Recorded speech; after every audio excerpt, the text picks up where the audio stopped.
This is a podcast about our lived experience, which unfortunately includes infant death and subsequent mental health struggles. Please take good care of yourself and only listen if this content feels safe for you right now. We'll still be here when you're ready. Hi, I'm Judith. And I'm Alina. We are internet friends turned real-life friends who both experienced the tragic loss of our sons to sudden infant death syndrome in winter of 2021. In the year after Aiden died, my husband and I both became unemployed. My parents divorced, and we had to move 5 times for various reasons. And as for me, just a few weeks before my son Quinn died, my then husband had come out to me as a transgender woman and were subsequently divorcing. It's been a lot. It's been a lot. But as long as we're living, we will love our sons deeply and work to make sure that we live a life that makes them proud. Welcome to As Long as I'm Living podcast. We're so glad you're here. Okay, so listeners, this might sound damn time. It's about damn time. In a minute, I'm gonna need a little symptom of grief to fuck me up. You know, we think we're funny. We think we're funny. Okay. Listeners, this might sound familiar because we have already attempted to record this episode before, and we fucked it all the way up. We were hot messes, but we're going to do it for real this time. So some of this might sound familiar. Some of it might be brand new. If you didn't listen to the episode Amateur Hour, then this is all brand new. But what we're going to do is we are going to look in Megan Devine's How to Carry What Can't Be Fixed journal on page 10, and we are going to talk about side effects of grief, and we're going to talk about, did we have it? I think I'm going to say a side effect, and I want us to say, did we have it? Did we not have it? And then if you have any other thoughts about it. And I think we can go through them pretty fast. There's 40. Okay. You ready? Let's do it. Insomnia. Yes. Interesting. I did have insomnia in the beginning, but then I didn't have insomnia the whole time. I take medication to sleep every night, so I actually don't know if I still have insomnia. Well, my husband has a severe case of insomnia, and the problem with insomnia is it leads to many other problems. Yeah. Like, if you don't sleep at night, your eating is all off. If you don't sleep at night, your cognition is all off. If you don't sleep at night, you're more anxious. If you don't sleep at night, everything is messed up. Only are you more physically exhausted, but you become more irritable. And now he's been sleeping for a week, and I've seen the difference, and it's unbelievable. It's new human being. Yeah. I mean, it really is one of those things that contributes to everything else. I completely Exactly. So that's why so let's put insomnia, but with an asterisk that means you're going to have a lot of other things. That's true. All right. Next, physical exhaustion. 100% yes. This is one that is very salient for me from this entire 18 months since Quinn died. I have been tired pretty much the whole. Very tired. And the reason that we're so tired is because it takes a lot of energy to see a dead baby as an alive baby. You know what I mean? Or an alive baby as a dead baby. And it takes a lot of energy to communicate to other people about, someone will say, how's your weekend? Someone who's not grieving would just say, it was fine, thanks. Someone who's grieving, it's like, how was my weekend? Well, I was on the floor. I was on the floor for some of it. I was on the floor for all of it. Yes. And you're constantly doing the calculation. How much do I share? How much do I not share? Can this person handle hearing about it? Can they not handle hearing about it? Do I even want to talk about it? No. Yes. Every interaction. Yes. Every interaction with every person in my entire life. Yes. Is there's an asterisk where my brain, there's 25 other things that I'm thinking of at the exact same time, and I have to filter through them. And not to mention, so there's that's a factor that leads to exhaustion. And then also your mind, your heart, your arms, every single thing in your whole body is searching for something that's not there. So half of my energy is spent looking for my baby, and my baby is dead. So just cut half the energy off and send it into outer space because that's where it's looking. I'm with you 100%. All right, next, time loss. Oh my God, yes. Uh-huh. And I actually have been meaning to ask someone, when does time become not fuzzy again? Because time has been in fuzzy land for 18 months about. I just want to know approximately when it'll stop being fuzzy. Yeah. I mean, you've been feeling you're feeling sad because you're having fewer memories, right, with your daughter than I have you do with 100% fewer. Well, not 100% because that would mean 0. But I would say significantly fewer memories with my daughter than I have with Aiden, even though he was alive half as long as she's been alive, because I'm mentally not present and I don't know what time it is. The thing that I think is kind of interesting is I feel like time loss for me, there's two types. One is trauma time loss, where my brain has literally blocked certain things because it's too traumatic. And then that happens like retroactively. But then there's also other times where as I'm living it, I'm aware that I'm not going to remember it. Yes. And that is so unsettling. Like if you've ever been drunk and you're aware you're kind of like browning out, sometimes I'm so griefy that I'm literally like, I'm browned out of my life right now. But Alina, do you also think that part of it is being about being so acutely present? And maybe that's kind of what I think about sometimes when I'm painting, or sometimes I just stare off and distracted by nothing. And to me, either that is completely disassociated or that is being so present. Yeah. It's either one. But either way, time just disappears. Yeah. Days just disappear. Weeks disappear. But you know what? Then I'm grateful. Just the other day, I was like, oh my God, one less day. I have one less day. One less day on this earth. Okay. One less day. Okay, I did it. Yeah. All right, next, confusion. I'm confused all the time. We talk about this all the time. We don't need to get into detail. Yes, we lose our car in the parking lot. Yes, we put our keys in the freezer. I mean, we are like... I'm always confused. Always. Okay, sadness, duh. Whatever. We don't even need to talk about that. Yes, I am sad. Yes. Anger, yes. Although not a big one for me, but yes, sometimes. Yes. We just discussed this in the Consolation episode. We did. So go back and listen to Consolation Prize if you want to hear more about our anger. Clumsiness. This one for sure. It's hard to know because I've always been a touchy. See, I have never been clumsy before. I've always been like really super aware of where my body is in space and all of that. And then Quinn died and I am bumping myself. I have bruises on my legs constantly. I'm constantly running into things. Ugh. I found something the other day on my leg. I didn't know what it was. Turns out it's a burn. I burned my... How? I don't know. Time loss. Maybe? Time loss, yeah. I actually I was just walking 2 months after Quinn died, and I rolled my ankle so bad that I like had to go get x-rays just walking, because that's how clumsy I am now. I think it's like, again, like I'm just confused and my brain is elsewhere, so I'm just not aware of myself. Okay. Sleeping all the time. I never had that. Me neither. I mean, maybe like in the beginning, but I wouldn't even say I was sleeping. I would say I was dead to the world, but not sleeping. Yeah. But this was not a thing but some people do.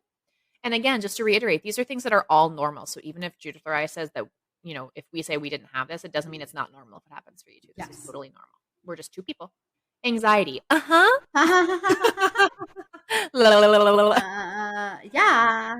But would you say that you are an anxious person before? Yes, you were an anxious person before. Yeah, I was an anxious person before. So interestingly, I'm actually less anxious now because I'm so perfectly medicated now. I take Lexapro every single day. My anxiety is very well managed. And I have Ativan for if I have like a panic attack or anything. I love that you have like, if I'm having a good day, I take this medicine cocktail. If I'm having a bad day, I have this cocktail. Like a fucking pharmacy over here. That said, I do definitely have anxiety for sure. And I will say, before I went on Lexapro, my anxiety was so out of control. I was literally having multiple panic attacks a day. Yes. Like I was white knuckling panic attack to panic attack through the day. Yeah. And that didn't start until about 3 months after Quinn died. What a joy. I know. Nightmares. I do have vivid dreams. I had a nightmare that I lost Aiden a lot. That was a nightmare. I'd be like, where's Aiden?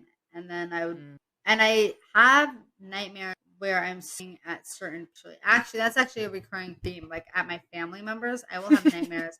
Happened last night. I had a nightmare where I was screaming bloody murder, like where you're screaming where your voice is hoarse, that kind of screaming. Yeah. Screaming. I'm so angry at you. I hate you. And I think for me, that's how my anger gets itself out. Like these screams. Yeah. The next one is intense dreams. Oh, okay. That's the same. Yeah. I don't particularly have nightmares or intense dreams. I did used to wake up in the middle of the night in the early days and have like flashbacks, like traumatic memories, but not nightmares. Loss of appetite. So Alina, yes. I did not eat for like the first week when Aiden died, but Alina didn't eat for like months. I remember the first time that food had a taste, and it was 7 months after Quinn died. And I didn't realize that food did not have a taste, but then it had a taste again. And I was like, oh, that's right. Sometimes I feel like I still Yeah. It does like still come in waves these days, but there was a solid 7 months where I was in survival mode, just like eating calories to eat calories. Food is a big part of my life, and my food is like a big, Uh-huh. it's just like a motif. Yeah. And I think I'm less attached to food. And let's just say that after this experience, like I could see a piece of cake and yeah, maybe I want it because it looks good, but I could easily just be like, or I won't have it. Yeah. You know, I feel like I've gained I haven't lost weight, but Yeah. I have gained a sense of control when it comes to food that I don't think I had before. I come with you. I lost 20 pounds after Quinn died. So I was 10 pounds above my pre-pregnancy weight when he died. And then I lost 20 pounds and now I've gained 15 of them back. So now I'm 5 above my pre-pregnancy weight. But I feel like it feels good because like I feel like this is where I would have settled. I know, I look fine. I think this is where I would have settled if he hadn't died, you know? Like I think 5 pounds above pre-pregnancy weight is like the best you can hope for when you have a baby, right? And so it feels kind of good to like look more like I have a mom's body now, even though obviously like I think I objectively like culturally looked better when I had lost 20 pounds, but I was unhealthy. You know? I don't think you did. You looked great. I agree that I looked gray, but I think somebody could see me on the street and would be like, wow, she looks great before. And now I look great now. I definitely feel like I look great now more so. All right. Next is eating everything, which I never had that, but my husband did. So I've witnessed for sure. Loss of interest. Yep. Yeah. Yep. For sure. Feeling like you don't belong. Yeah. Yeah. And I think that's part of the reason why I love having this podcast and I love our Instagram so much is because I do feel like I belong in the infant loss community, which is a really sad community, my God. But like it is a place where I feel like I belong more than really life. Frustration. Very much so. Yeah. Sense of unreality. Yeah. Yeah. Because I feel like I was flung out to planet Mars. Yeah. I feel like there's two things here. One is like, again, like being unbelievable, like not being able to believe that this is real. But then I also I have occasional dissociated or derealized, which is actually like a mental health issue that I've talked to my therapist about. But trauma therapy helped with that for sure. Loneliness. You know, I don't feel loneliness because I have you. That it definitely helps for sure. I think there are certain times where I'm just despairing. And again, go listen to Consolation Prize listeners. I have it linked in the. There are times where I just feel like truly like existentially lonely, but those times are few and far between because I do feel like us together and yeah. Although last week I did feel like far away. Yeah. I felt like there was nothing I could say or do that would make me feel like feel good. Although I know I did. I know you help. Memory loss. 100%. Yeah. We spoke about that. Yeah, we already talked about that. Time loss she talked about. Yeah, so memory loss for sure. Stomach pains, chest pains, and other physical sensations. I definitely had chest. Yeah. Mm-hmm. Trouble concentrating. Yes. Oh my God, like crazy. And then right after that is hard time reading. I was going to say like I have a much harder time reading. And there was a full year that I did not read at all. I still don't read. Yeah, I think that's pretty. And again, related, short attention span. Yes, for sure. Yes. And I had a short attention span to begin with. Restlessness. You know, I never experienced that. I think I experienced the opposite, which was like the ability to sit still. Yeah. So I went to my annual physical on Friday and I had to fill out the depression and anxiety, like, you know, scales that they always have you do. Mm-hmm. And one of the questions was, do you find yourself moving so much that you appear fidgety or moving so slowly that other people notice? And I definitely do not have the fidgety thing, but I do have the moving so slowly thing. When I'm feeling like really out of it, like I walk like to the bedroom and I like limp to the bedroom and like, you know what I mean? Like I walk really slow or do. That's the opposite of I agree. Hypersensitivity to people. I don't know. It just says hypersensitivity. I think it maybe is like getting hurt by things people say. Then yes. The next one on the list is interpersonal challenges. So I think these are related. Lordy. Do I have interpersonal challenges? Okay. The next two are nothing has meaning or everything has meaning. And I think both are true for me, depending on the day. I agree. I think things have more meaning now in some ways. And then in other times, I'm just like, everything's stupid and I want to be dead. I agree. Inability to cry. I did not have that. I did not have that. I guess in the beginning I had that, but that was when I was really dissociated. So I would not really say that. Numbness.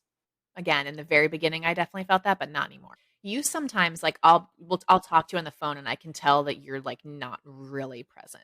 You're like talking and saying words, but you're just like going through the motions of saying sentences. And you're not really even there. yesterday I had a hard was not. Mood swings. Yes. Yeah. Have we mentioned all the feelings that we feel? Yes. They come all over the place. It's bad. Okay, the next one is one that I've definitely experienced, but I don't think you have. So I'm curious if I'm right or wrong on that. Crying so hard you gag or throw up. No. Yes, I have absolutely had that a lot, especially in the beginning. I've had it happen maybe 3 times in the last year, but in the first 6 months, it happened a lot. Yeah. It's not pleasant. It's really bad. It is bad. Everyday tasks. Yes. Hence when I rubbed toothpaste all over my body. My friend sent me this meme that I'll try to remember to post it or link it, but it explains like executive dysfunction. And so it's basically like on a normal day, you eat a burrito for lunch. And on a day when you're having like a really hard time functioning, it's what do I want for lunch? Nothing sounds good. What do I even have? Oh, I don't have that. Oh, this requires the microwave, which is easier, the microwave or the oven. Oh, let me preheat the oven. Oh, I preheated the oven to the wrong temperature. Okay, let me get this out. And it's like each individual step of the process is all so taxing. So yeah, everything. Although I've gotten a lot better at that, and recently I have even implemented a face care routine. I love that for you. How does it feel? I think it feels good. I do this thing called gua sha. Wait, do I have my roller with heaven? I use a roller and then I use a gua sha. Very nice. Very nice. Dark sense of humor. 100%. That's our middle name. Yeah.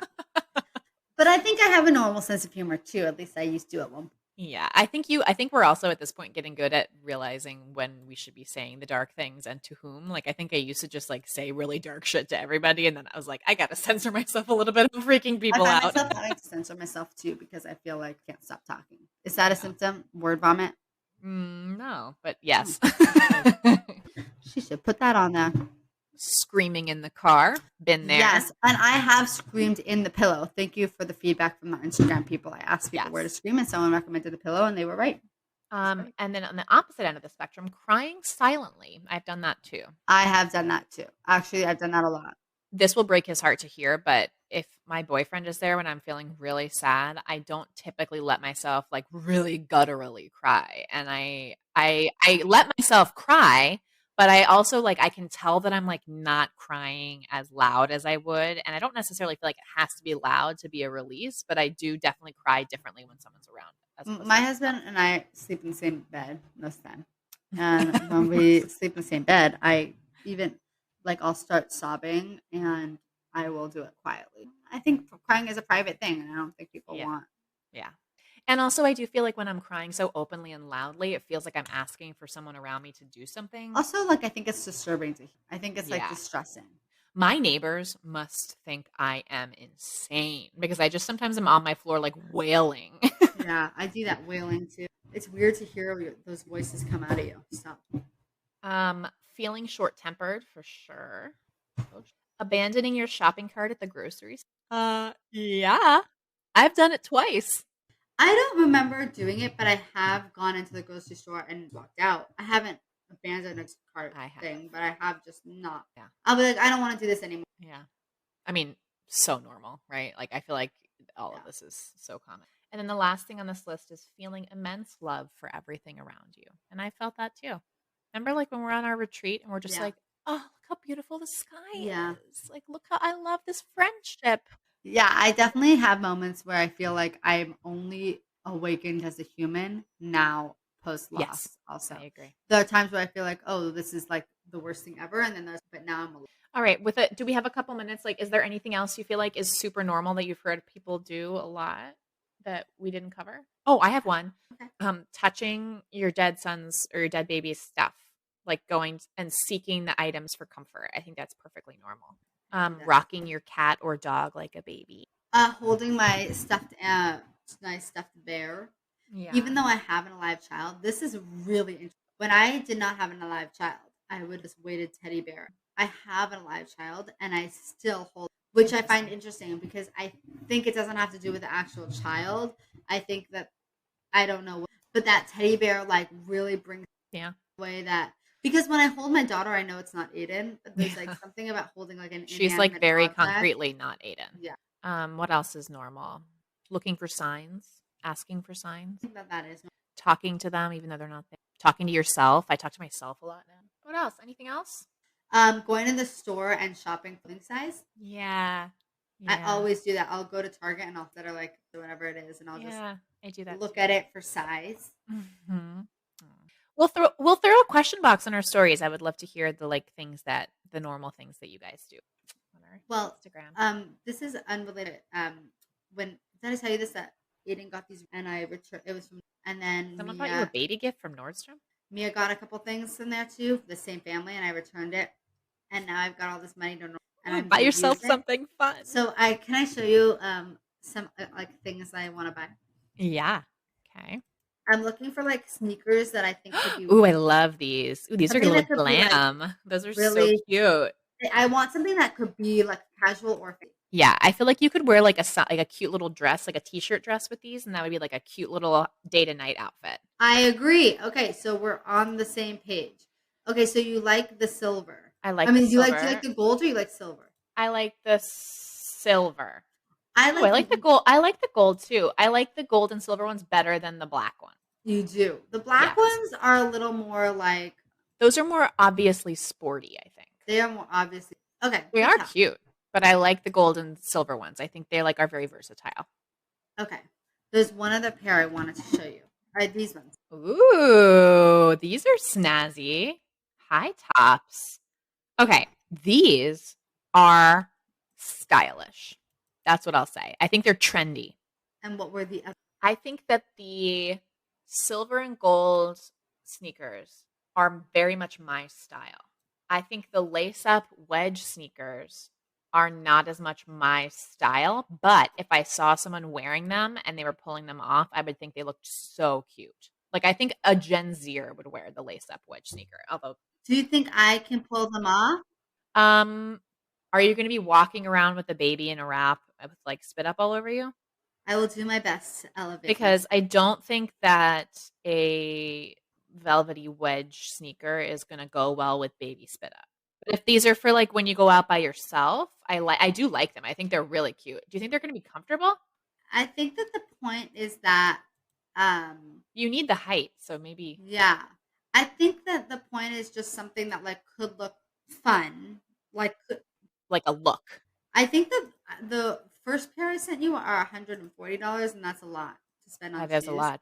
And I can get both the black ones and the silver ones with the amount of money I have, or I can only get one pair of. I think you should treat yourself. Get two pairs. Right? Yeah. You need a little pick me up. Treat yourself. Treat yourself. Oh Lord, do I need it. To all of our wonderful new friends, we want to hear from you. Email us at aslongasimlivingpodcast@gmail.com and follow us on Instagram at aslongasimlivingpodcast. We'll get back to you as soon as our grieving brains allow.